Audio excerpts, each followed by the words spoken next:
Almost a dozen years ago, I was a kid and Q7 reached Indian shows. Managed to woo everyone, business tycoons, celebrities, and of course me. And yours truly went ahead and bought one, but a scaled down version instead. And this is enough to tell you that Q7 is an important name for the Deutsch brand in the Indian market. And now, after being away for a couple of years, the Q7 is back in the Indian market in the facelifted avatar of its second gen iteration with the new powerhouse and some more blink and some extra features. But how good is it and what all exactly does it get to you? That is what I'll be telling you in this video.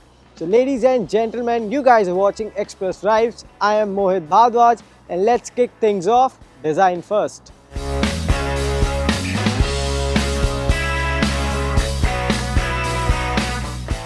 The overall outline of the Q7 even in this rendition remains the same. It still looks like a high-riding station wagon. But thanks to the design changes, it certainly looks fresh.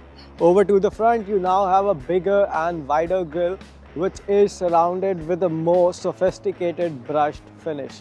You now have vertical slats to it that bring back the old Q7 appeal into the new one. Along with that, the headlamps, they have been reprofiled and so is the case with the bumper.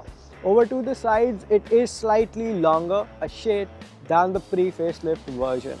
But the big changes are these 19-inch alloy wheels.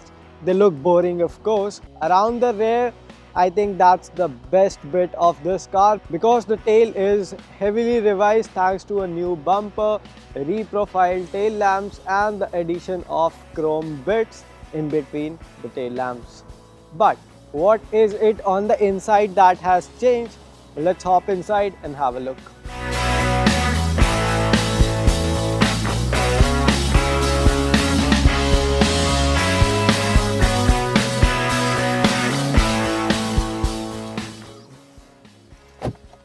The doors on the Q7 close with a solid thud and getting inside the car is a task, I would say. But talking of changes, well, you now have 3 displays on the front row. There's a 10.1-inch infotainment screen and an 8.6-inch screen specifically for your climate controls. And right behind your steering wheel, you have the Audi's virtual cockpit display. And with all of these, I think this is a fairly modern cabin, and the materials and the fit and finish levels on this interior, they are top notch. In fact, the only fly in the ointment over here, I would say, is this center armrest. It squeaks a lot. So Audi, if you're listening, please get this fixed. Apart from this, there is nothing to complain about this interior as such. You have a wireless charging pad right beneath this center armrest, and you also have a lined part to stow away your sunglasses because there's no sunglass holder over here.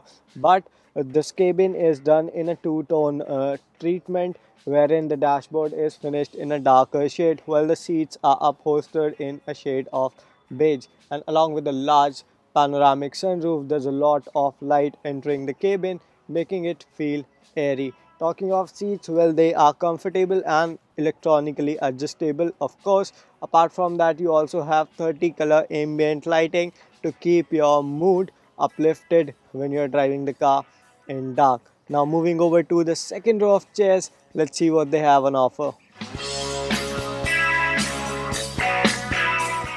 So ladies and gentlemen, I am happy to report that the middle row on the Q7 is spacious. You have a nice center armrest over here which obviously comes with cup holders. And there's a 4-zone climate control in this car, so you can have your own temperature settings from a touch panel which is fixed right here. And talking of seats and space, well, there's a lot of it and the seats are comfortable and supportive. There's enough legroom on offer. I am 5 feet 6 inches tall and the front seat is set to my driving preferences. Anybody taller than me won't complain a lot about the space on the seats either, and they can be reclined, plus they can be slided forward and backward to elevate more space for the third row, which we'll be talking in a while. And now talking of these screens that you see over here, well, they come as a part of optional accessory and they do not come as standard affair. However, you do have a large panoramic sunroof which lets in a lot of light enter on the second row of seats as well. And talking of your mobile phones, yes, they can be charged up via two type C ports which are placed here, and there are two of them on the front row as well. Sadly, there's no wireless charging port over here and there's no USB type 1 or type 2 ports over here. However, you do get a 12-volt socket on the second row, and I think that will keep most of your devices charged. But to have your own privacy, you have nice sun blinds over here which will keep you away from sun and cameras, of course. So getting in the third row of Q7 is an exercise, I would say. So you need to push this lever and then pull this seat up. Feels slightly heavy. So I have slided the middle row as forward as I can, and I don't think there's a lot of space on offer over here, but since I'm 5 feet 6 inches, I think I can be here for at least 100 kilometers or even 150 kilometers, but anybody taller than me would be uncomfortable here for sure. So 5 adults in the front and second row and 2 children in the third row, I think that would be the best bet. However, I would like to add that this Q7 comes with a Bang& and Olufsen sound system which is pretty impressive, so occupants in the third row, they'll be entertained for sure.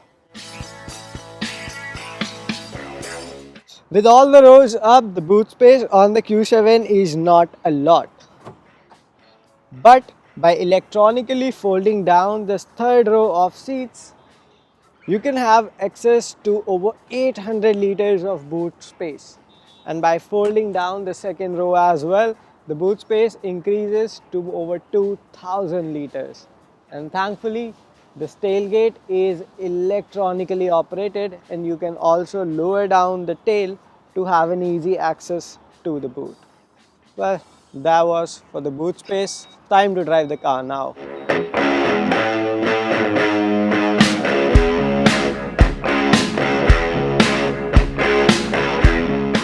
Well, the facelifted Audi Q7 misses out on the diesel engine. Yes, you heard me right. It now comes with a 3-liter V6 turbo petrol motor only, and it puts out 340 horsepower and 500 Nm of max torque.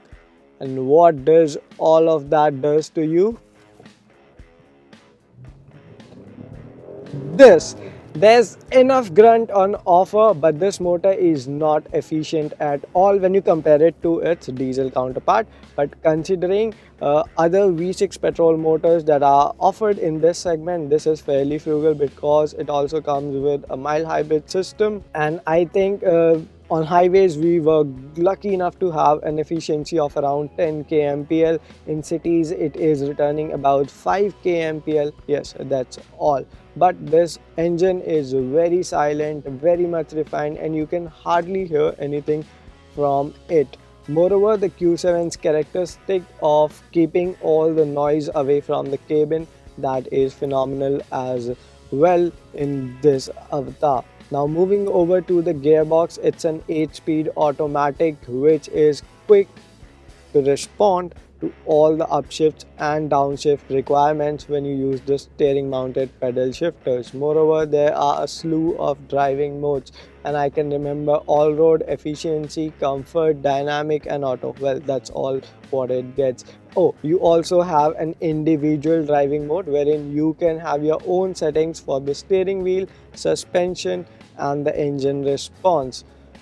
And that was all about the engine, gearbox and driving modes. Now talking of the steering, it is a very light unit in the comfort and efficiency mode and even around city speeds or parking speeds. But as you climb up the speedo ladder, it picks up some weight and is very direct in the dynamic mode.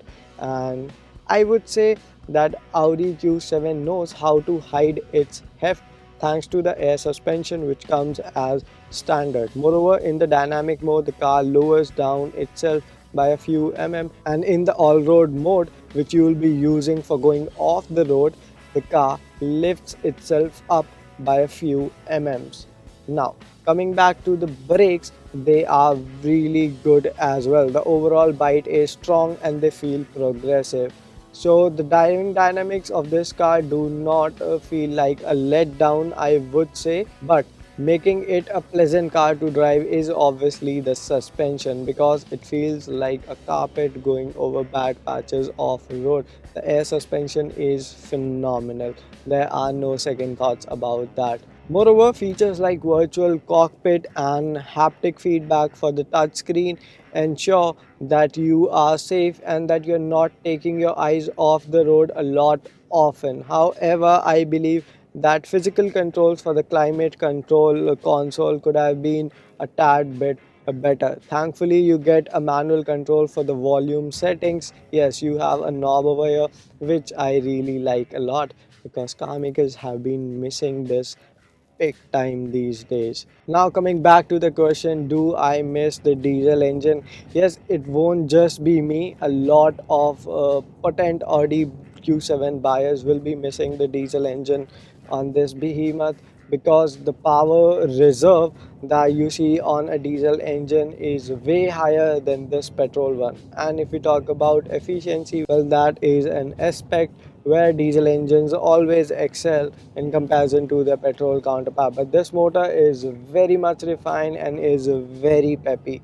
So if you want a fast car which is good at triple digit cruisings and making quick highway maneuvers, or even for a nice acceleration run, because this thing can do 0 to 100 in around 6 seconds, I think it's a fairly good motor under the hood. And with all of that, it's time to sum this review up. I think it's time for the conclusion, and I am happy to report that Audi Q7 looks ravishing in this avatar. Yes, it did manage to catch a lot of eyeballs during this shoot. Talking of features, there are a lot of them on offer, and engine wise, yes, I do miss the diesel for its frugality, but this petrol powertrain is something that will keep you happy for a longer time because you can keep petrol cars for 15 years in Delhi. Now, talking of icing on the cake, well, that's the pricing, which I believe is spot on. It starts from rupees 80 lakh for the premium plus variant, while the expensive technology trim is priced at rupees 88 lakh. But there are a few features which are exclusive to the more expensive technology trim. For example, these matrix LED headlamps and 360-degree parking cameras which give you a 3D visualization of your car. Along with that, you also have the 19-speaker Bang & Olufsen sound system. And that being said, I would advise you to go for the technology variant. However, panoramic sunroof, 7 seats and air suspension, all of that come as standard affair on the facelifted Q7. Well, if you've always wanted to buy one, I think it looks more rad now in its second gen iteration, and you should definitely consider this one.